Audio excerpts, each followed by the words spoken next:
औज़ुबिल्लाहिमिनश्शैतानिर्रजीम बिस्मिल्लाहिर्रहमानिर्रहीम अस्सलामु अलैकुम रब्बिश्रह ली सदरी वयस्सिर ली अमरी वहलुल उक़दतम मिन लिसानी यफ़क़हू क़ौली।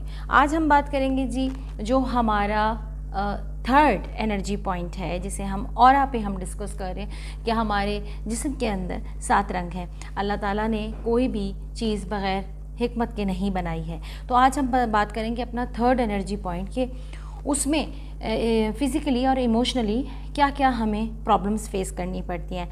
पहले तो हम इसकी बात करते हैं कि इसकी कलर क्या है। इसका कलर है येलो।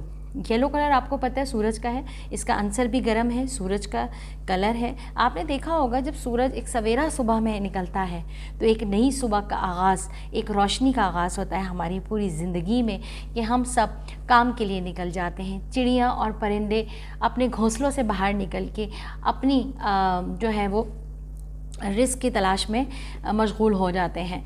और आपने ये भी देखा होगा कि जब किसी का विटामिन डी कम होता है तो उसको डॉक्टर्स क्या कहते हैं, उसको कहते हैं कि जी आप सूरज की रोशनी पे बैठा करें।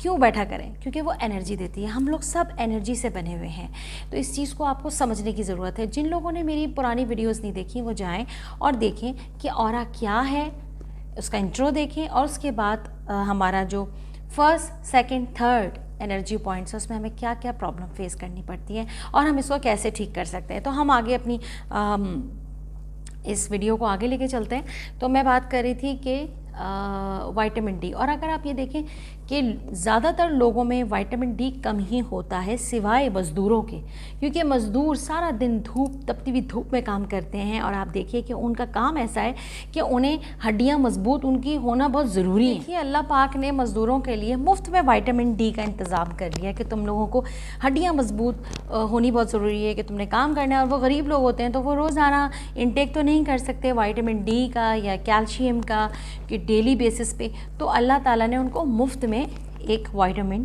प्रोवाइड कर दिया। क्या बात है मेरे रब की। आइए हम बात करते हैं कि इसका कलर येलो है। अब इससे फिज़िकली आपको कौन कौन सी बीमारियों का सामना करना पड़ेगा, गौर से सुनिए। जितनी भी पेट से रिलेटेड बीमारियां होती हैं इसका जो एनर्जी पॉइंट है वो ये है, ये ठीक है। हमारी नाभि से ऊपर हमें मैदे की तकलीफ़ हो सकती है, हमें लिवर की प्रॉब्लम हो सकती है, हमें गैस की प्रॉब्लम हो सकती है, अंतड़ियों की प्रॉब्लम हो सकती है, हमें जो है वो बहुत सारे जो पेट से रिलेटेड जो भी प्रॉब्लम्स होती हैं, जैसे कि मोशंस लग जाना, जैसे कि इनडाइजेशन भी कह सकते हैं उसको, कि हम खाना खाते हैं हज़म नहीं होता, अंदर स्वेलिंग हो जाती है, मैदे में प्रॉब्लम हो जाती है, भूख न लगना, तो ये तमाम चीज़ें जो है वो फिज़िकली हैं। अब हम बात करते हैं कि इमोशनली क्या है। इमोशनली है सैडनेस, इमोशनली है अपने आप पे कॉन्फिडेंस ना होना, यानी कि लैक ऑफ कॉन्फिडेंस की कमी, अपने अंदर एक एहसास कमतरी का कि मैं किसी से कमतर हूँ, मैं ये काम कर ही नहीं सकता, और डिसीजन मेकिंग भी बहुत ख़राब हो जाती है। ये हमेशा दूसरे पे डिपेंडेबल होते हैं ऐसे लोग, वो दूसरे पे हो जाते हैं, अगर नहीं होते होंगे तो हो जाते हैं, क्योंकि इसका सारा वजह जो है वो है ब्लॉकेज। जब आपका ये एनर्जी पॉइंट ब्लॉक हो जाता है या ब्लॉक हो जाता है, देखें या तो अंडर एक्टिवेट होता है या ओवर एक्टिवेट होता है। इसका भी मैं ओवर हो या अंडर एक्टिवेट हो, क्या होता है जब अंडर एक्टिवेट होता है तो हम बिल्कुल अलग थलग हो जाते हैं, सैड हो जाते हैं, हमें ये प्रॉब्लम्स आना शुरू हो जाती हैं। और जब ओवर एक्टिवेट हो जाता है तो हम क्या बहुत ज़्यादा मायूस हो जाते हैं। हम इतने मायूस हो जाते हैं कि हम अल्लाह से लड़ने लगते हैं कि ये तो मेरी नसीब ही ऐसे बना दिया। अक्सर ऐसा आप लोगों ने देखा होगा, बहुत ज़्यादा जो है वो बहुत सैडनेस की तरफ चले जाते हैं और बहुत नाउमीदी का शिकार, और रोना धोना, हर वक्त की प्रॉब्लम, उनकी प्रॉब्लम ज़्यादा होती है। आज जी मेरे पेट में यहाँ दर्द था, आज मेरे साथ ऐसा हो गया, आज मेरे साथ वैसा हो गया, मुझे कोई समझता नहीं है। तो ये तमाम चीज़ें होती हैं। तो हम इसको एक्टिवेट कैसे करें? एक्टिवेट कैसे किया जाता है? जब देखें आप लोग यूट्यूब, मसला ये कि हर बंदा ना वो नीम हकीम ख़तरा जान, कि आपने कम सुना हुआ है, कम चीज़ें आपने कभी कुछ किया नहीं, आपने देखा एक वीडियो और वीडियो देखकर आप लोगों ने वो शुरू कर दिया, ठीक है। अब आप ये नहीं देखते कि क्या ये आपके मज़हब से है या क्या ये साइंस के पॉइंट ऑफ व्यू से सही है। देखिए, अगर हम किसी जिम में भी जाते हैं ना और एक्सरसाइज करते हैं, फर्स्ट टाइम हम जब शुरू जाते हैं, तो हमें अगर हम खुद से करना शुरू कर देंगे तो हमारे मसल्स पुल हो सकते हैं, हमें कोई ना कोई प्रॉब्लम हो सकती है, हमें इंजरी हो सकती है। तो हम क्या करते हैं, हम एक ट्रेनर जो है वो लेते हैं और ट्रेनर से ट्रेंड होते हैं कि वो एक एक चीज़ का बताता है कि इस वेट को आपने ऐसे उठाना है, इसको ऐसे करना है, इतना झुकना है। इसी तरीके से जो आपके एक्सपर्ट्स होते हैं वो, मैं अपनी बात नहीं कर रही, कोई भी आपको अच्छा एक्सपर्ट मिले जो रैकी मास्टर भी हो, जो न्यूमरोलॉजिस्ट भी हो, जो हीलर हो बेसिकली, तो आपने हील करना है, हील करवाना है। तो जैसे अगर आपको पता करना है अपने बारे में कि हाँ मेरे अंदर ये प्रॉब्लम्स हैं, होता क्या है कि हम जाते हैं सबसे पहले बाबाओं के पास। बाबा जो है हमें वहम में डालते हैं, इल्यूजन में डालते हैं कि ओहो फलां ने तुम पे जादू कर दिया, इतने पैसे ले आओ।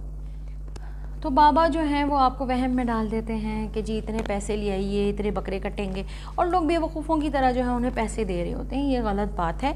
आप किसी सही इंसान से अपने आप को हील करवाइए और आप देखिए इसके बड़े ही मैजिकल रिजल्ट सामने आते हैं। आप चाहें तो मेरे दिए गए नंबर पे आप मुझसे रब्ता कर सकते हैं। मेरी टीम है, मेरे असिस्टेंट हैं, वो आपसे बात करेंगे और उसके बाद आपसे तमाम इन्फॉर्मेशन ले करके आपको जो है वो मुझे जो है वो भेजा जाएगा, फिर मैं आपको एज़ सून एज़ पॉसिबल उसका जवाब दूंगी। तो इसमें क्या है, इसमें रेमेडीज़ होती हैं। अब हर बंदा यूट्यूब देख के, मैंने कहा कि वो करने की कोशिश करता है, अगर वो ओवर एक्टिवेट हो गया तो भी गलत है। बाज़ लोग ऐसे होते हैं जिनके बेडशीट भी जैसे कि येलो की होगी, पर्दे भी येलो होंगे, फ्लावर्स भी येलो रखे हुए होंगे, कपड़े भी बहुत वो yellow, oh this is my favourite colour, most favourite colour, तो वो लोग भी ओवर एक्टिवेट हो जाते हैं। क्या होगा, सैडनेस होगा तो एक्सट्रीम पे होगा, मायूसी होगी तो एक्सट्रीम पे होगी, इतनी एक्सट्रीम पे होगी कि शायद वो ख़ुदकुशी भी कर ले। तो आपको इसको बैलेंस रखना है। हर चीज़ एक बैलेंस में अच्छी लगती है, ठीक है ना। डिसबैलेंस चीज़ कभी भी सही नहीं होती। तो आपने क्या करना है, आपने एक रेमेडी करनी है। Remedy different type of remedies होती हैं जो कि हम पहले बंदे से पूछते हैं, उसका नेम, उसकी डेट ऑफ बर्थ और उसकी ये प्रॉब्लम देखने के बाद फिर मैं बताती हूँ कि आपकी क्या रेमेडी होनी चाहिए। क्या कलर थेरेपी से आप ठीक हो सकते हैं, स्टोन थेरेपी से ठीक हो सकते हैं, अफर्मेशन से ठीक हो सकते हैं, ठीक है ना, या किसी जो डिफरेंट काइंड ऑफ चीज़ें हैं, या कुछ फूड खिलाने से जो है लोग ठीक हो जाते हैं। तो ये तमाम वो चीज़ें हैं। अगर आप मालूम करना चाहते हैं तो दिए गए नंबर पे आप बात कर सकते हैं। और आपको अगर मेरी वीडियो अच्छी लग रही है तो लाइक शेयर कमेंट्स करें, सब्सक्राइब करें और अपना बहुत सारा ख्याल रखें। अल्लाह हाफ़िज़।